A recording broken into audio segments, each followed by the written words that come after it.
ସାଙ୍ଗମାନେ ଆଜି ଆମ ହୋଟେଲରେ ଛୁଟି ଥିଲା, ସଂକ୍ରାନ୍ତି ଛୁଟି। ଆମ ପୁଅ ଝିଅଙ୍କୁ ଟୋଟାଲି ସମୟ ଦେଇ ହେଉନି, ସେମାନେ ଖାଲି ସବୁବେଳେ ଘରେ ରହୁଛନ୍ତି, ଆମେ ଆମ କାମରେ ବ୍ୟସ୍ତତା ରହୁଛୁ। ତ ସେଥିପାଇଁ ଆଜି ସଂକ୍ରାନ୍ତିରେ ମୋ ପୁଅ ଝିଅ ମୁଁ ଆଉ ସବୁ ଯାଇଥିଲୁ ଗାଡ଼ିରେ ବୁଲିବାକୁ। ବୁଲିବା ଟାଇମ୍ରେ ସେଇଠୁ ଯାଇକିରି ସେଇଠି ପହଞ୍ଚିକିରି ସେଇଠୁ ଟିକେ ଛୋଟ ଖୁସିକୁ ମନେଇବା ନିହାତି ଦରକାର। କାହିଁକି କହିଲେ ଜୀବନଟା ତ କିଛି ନୁହେଁ। ମୋ ଝିଅ ସେଇଠୁ ଦୋକାନରୁ ବିସ୍କିଟ୍ ହେଉଛି କିଣିଲା, ଆଉ ମୋ ପୁଅ ଖାଇଲା। ମୁଁ ଗୋଟେ ପାମ୍ପଡ଼ ଆଣିକିରି ଖାଇଦେଲି। ଗୋଟେ ଛୋଟ ଖୁସି, ବହୁତ ନ ହେଇପାରୁ ଛୋଟ ଛୋଟ ତ ଖୁସି ଆମେ ସେଲିବ୍ରେଟ୍ କରିବା ନା। ତ ଏଠି 99 ମଲ୍ ଆସିଥିଲୁ, ଏଠି ସବୁ କିଣାକିଣି କଲୁ। କିଣାକିଣି କରି ମୋ ଝିଅ ତ କେମିତି ଦୌଡ଼ୁଛି, ସେତେବେଳେ ଦୌଡ଼ିକି ଚାଲିଲା। ଆମେ ସେଇଠୁ କିଣାକିଣି କରିକି ଆସିଲୁ।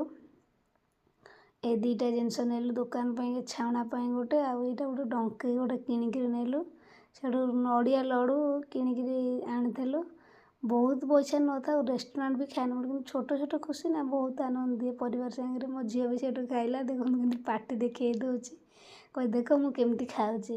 ତ ସେଇଠୁ ଖାଇଲା। ଏଇ କାନଫୁଲ ହଳକୁ ଆଜି ମୁଁ କହିଲି ମୋ ଛୋଟ ଛୋଟ କାନଫୁଲ ବହୁତ ପସନ୍ଦ, ସୁନା ଦୋକାନକୁ ଆସିଥିଲି। ଏଇ ଛୋଟ କାନଫୁଲ ହଳ କଲୁ। ଯେତିକି ଆମ ପାଖରେ ଅଛି ନା, ଆମେ ସେତିକିରେ ଖୁସି।